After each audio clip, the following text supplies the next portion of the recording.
ইসরায়েলের সঙ্গে ১২ দিনের যুদ্ধ শেষে প্রথমবার সৌদি আরব সফরে ইরানি পররাষ্ট্রমন্ত্রী আব্বাস আরাকচি।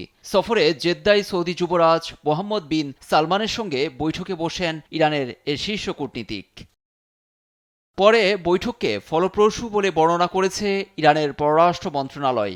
জেদ্দায় যুবরাজ সালমান ও অন্যান্য সৌদি কর্মকর্তাদের সঙ্গে আরাকচির বৈঠক সম্পর্কে ইরানের পররাষ্ট্র মন্ত্রণালয়ের মুখপাত্র ইসমাইল বাঘারি জানান, আলোচনা ছিল গঠনমূলক ও ফলপ্রসূ।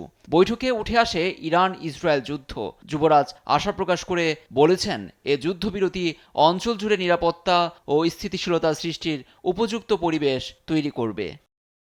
ইসরায়েল ও তার মিত্র যুক্তরাষ্ট্রকে একসঙ্গে মোকাবিলা করতে পারে ইরান। গেল মাসের ১২ দিনের যুদ্ধে তেহরান সেই শক্তি দেখিয়েছে বলে দাবি করেছেন আইআরজিসির সাবেক প্রধান কমান্ডার মেজর জেনারেল মোহসেন রেজাই। মঙ্গলবার দেশটির সম্প্রচার মাধ্যমকে সাক্ষাৎকারে তিনি একথা বলেন। তবে এ যুদ্ধে ইরানের অনেক আকাশ প্রতিরক্ষা ব্যবস্থা ধ্বংস করে দেওয়ার দাবি করে আসছে তেল আবিব। বিধ্বস্ত আকাশ প্রতিরক্ষা ব্যবস্থা নতুন করে সাজাতে চীনের দেয়া surface two air missile system হাতে পেয়েছে দেশটি। পশ্চিমা নিষেধাজ্ঞায় জর্জরিত তেহরান অর্থনৈতিক সংকটের কারণে জ্বালানি তেলের বিনিময়ে এসব সামরিক সরঞ্জাম সংগ্রহ করেছে বলে জানিয়েছে একাধিক সূত্র। লুৎফর কবির, নিউজ ডেস্ক, দেশ টিভি।